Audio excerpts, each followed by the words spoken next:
Cisco Tactical Operations.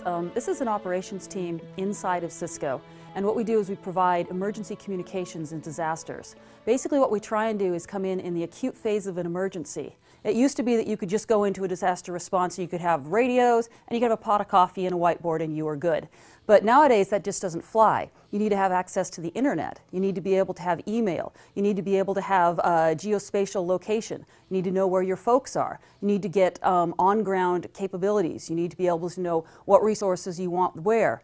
And you also need to be able to source resources from all over the globe, especially if you have a very complex disaster, something like Japan or Haiti. So what Cisco does is it really tries to bring technology to a level where first responders can use it, make it easy, make it accessible, bring in voice, bring in video, bring in data, and really enhance what you could normally not do in a disaster. And now all of a sudden you have all of this different information and communication is much better, and as a result you save more lives. When our team activates, we may be activating for a local event, something that is only 10 minutes away, or something that's on the other side of the globe.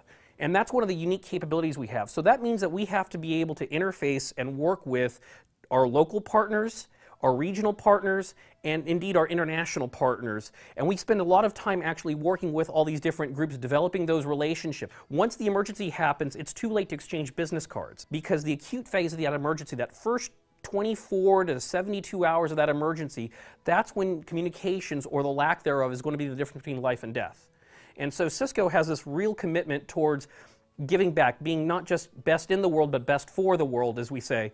And that's part of it. That's saying that if the emergency happens tomorrow, we can respond to it tomorrow in a very real-time fashion. And that's actually a really interesting point, because initially when this team started off, one of our main purviews was really to support Cisco in a disaster. The last couple of years that's changed. Our CEO came down and said, you know, if there's a disaster, I want you out there helping the rest of the community, not necessarily here helping Cisco. So that's been very empowering for us to know that our CEO is behind us 100%.